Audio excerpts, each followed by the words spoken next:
नमस्कार, मैं आनंद पांडे। आप देख रहे हैं रियल खबर। आज की बड़ी खबर है कि महाराष्ट्र में विमान हादसा हुआ है। विमान हादसा में उप मुख्यमंत्री अजित दादा पवार का दुखद निधन हुआ है। महाराष्ट्र में शोक की लहर है। मेरे संवाददाता अंजनी मिश्रा से मैं जानना चाहूँगा, जिस तरह से आज हादसा हुआ, इस हादसे को कैसा देखते हैं आप?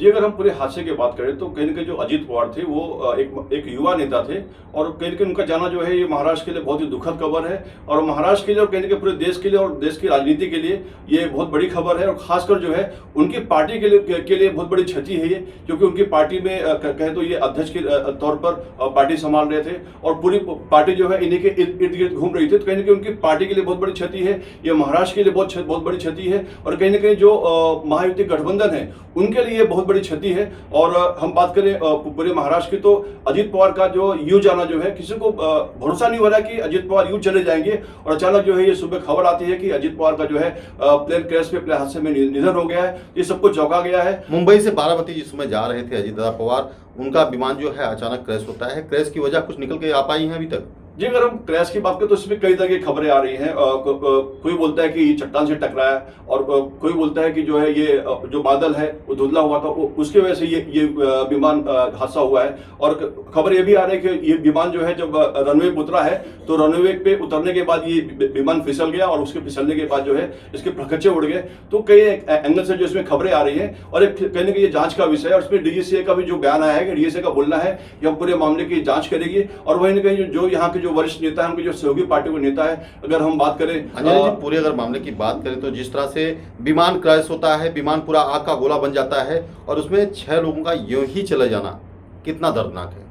जी, ये तो अपने आप में बहुत बड़ी दर्दनाक खबर है, क्योंकि यहाँ पे महाराष्ट्र में जो है स्थानीय निकाय के पहले चुनाव हुए थे, उसके बाद यहाँ पे जो चुनाव होने वाले थे नगर परिषद के, उस चुनाव के प्रचार के लिए ये जो है पुणे के लिए निकलने वाले थे बारामती से। और कहीं ना कहीं ये जो हादसा है उस समय हादसा होता है तो कहीं ना कहीं ये हादसा दर्दनाक तो है ही है पार्टी के लिए, महाराष्ट्र के लिए और राजनीति के लिए। और कहीं ना कहीं जो है जो महायुति है, जो उनका जो गठबंधन है, उसके लिए बहुत बड़ा धक्का है। अब सबसे बड़ी बात यह है कि ये कुछ दिन पहले जो है जो अपने जो चाचा है और उनके साथ जो है इनके गठबंधन की खबरें आ रही थी, क्योंकि इनकी जो नजदीकियां है वो काफी बढ़ रही थी, दोनों काफी मीटिंग्स कर रहे थे और अफवाहों का बाजार ये भी गर्म था कि दोनों पार्टियां इकट्ठा होंगी, साथ आएंगी, परिवार साथ आएंगे और उसको लेकर कई तरह के बयान आ रहे थे। और कहीं ना कहीं उसी बीच में जो ये जो हादसा हुआ, ये हादसा अपने आप में बहुत ही दर्दनाक हादसा है। अजित दादा हमेशा विकास की बात करते थे, विकास के साथ हुआ करते थे। कई बार सरकार बनाने में, महाराष्ट्र सरकार को खड़ा करने में अहम भूमिका निभाई है, लेकिन आज अजित दादा पवार इस दुनिया में नहीं रहे। जी बिल्कुल, अगर हम अजित दादा की बात करें तो अजित दादा जो है 1991 से लेकर अब तक जो है वो 7 बार जो है वो विधायक चुने गए हैं और कहीं ना कहीं 6 बार जो है उप मुख्यमंत्री चुने गए हैं। और जो वर्तमान सरकार थी उसमें भी उप मुख्यमंत्री थे और कहीं ना कहीं जो एनसीपी की जो पूरी पार्टी है या कहीं उनका चिन्ह है, जो उनका नाम है, वो पूरा जो है उनके पास सब पूरी पार्टी उनके पास थी। और अपने चाचा से जो है उनका जो है द्वंद्व चल रहा था और दोनों करीब आने वाले थे। और कहीं ना कहीं अगर हम बात करें तो उप मुख्यमंत्री के साथ जो है वो जो है महाराष्ट्र के विकास में उनका अहम योगदान था, क्योंकि यहाँ पे जो भी निर्णय हो रहे थे, जो उनके सहयोगी है, सबसे मिलकर जो है महाराष्ट्र में जो है काफी विकास की योजना चल रही थी, विकास के काम चल रहे थे। और कहीं ना कहीं जो देवेंद्र फडणवीस जो है अपने दोनों सहयोगियों के साथ मिलकर जो है महाराष्ट्र को विकास के रास्ते पर ले जा रहे थे।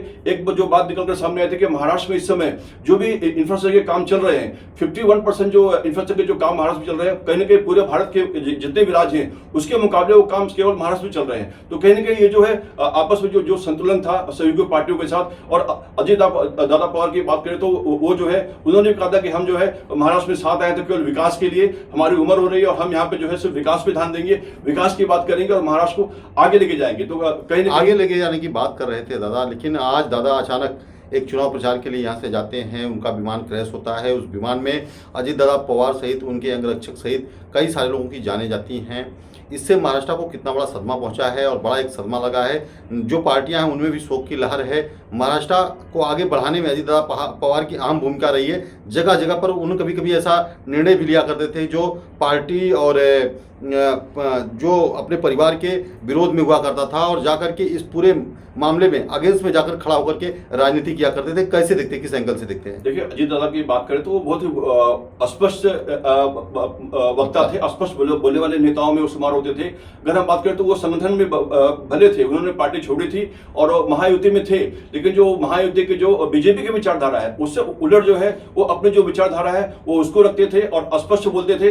और चुनाव में भी अगर हम बात करें, यहाँ पे जो बीएमसी चुनाव हुए, जो 29 नगर पालिकाओं के चुनाव हुए और जितने भी स्थानीय निकाय चुनाव हुए, सब में उन्होंने जो है अपने एंगल से जो है वो चुनाव लड़ा। और वही जो नवाब मलिक का भी मुद्दा आया तो भी उन्होंने जो है अपनी लाइन पकड़ी और उनका बोला था कि हम सेकुलर है। जो बीजेपी जो है हिंदुत्व की बात करती है, लेकिन वो भले वो संगठन थे लेकिन वो अपनी लाइन पे चलते थे, अपनी लाइन पे चुनाव लड़ते थे। वो अगर हम बात करें उनकी तो यूं ही नहीं, वो जो है 1991 से जो है 7 बार जो है विधायक चुने गए, 6 बार उप मुख्यमंत्री चुने गए। तो कहीं ना कहीं उनका जाना जो है महाराष्ट्र के लिए बहुत शौक की बात है। और उनके निधन के बाद जो है सारी, चाहे पक्ष हो या विपक्ष, सभी को सदमा लगा है। और जो सभी पार्टियां हैं, अंजन जी, मैं आपको रोकना चाहूंगा, जिस तरह से हादसा हुआ है ये साजिश है या फिर विमान दुर्घटना है, कैसे देखते हैं? जी, अगर पूरे मामले की बात करें तो इस तरह के हादसे पहले हुए हैं। जैसे हम माधवराव सिंधिया की बात करें और उसके बाद जो है अहमदाबाद के जो उप मुख्यमंत्री थे रूपानी, उनका भी जो है विजय रूपानी जी का भी इसी तरह से प्लेन हादसे में निधन हुआ। इसके पहले माधवराव सिंधिया का मामला, इस तरह के कई जो 5-6 मुख्य मामले आए थे, जिसमें अगर हम बात करें तो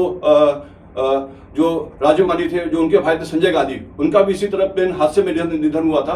तो कई बड़े नेता हैं, उनका इसी तरह से प्लेन हादसे में निधन हुआ, प्लेन केस में निधन हुआ। तो कहीं ना कहीं आर्मी चीफ का भी इसी तरह से निधन हुआ था पिछले साल ही। आप देखा होगा कि महाराष्ट्र से लेकर देश में विमान हादसे की कहीं न कहीं खबरें आए दिन आना बहुत बड़ी दुखद घटना है, लेकिन इससे सबक कब लेगी सरकारें?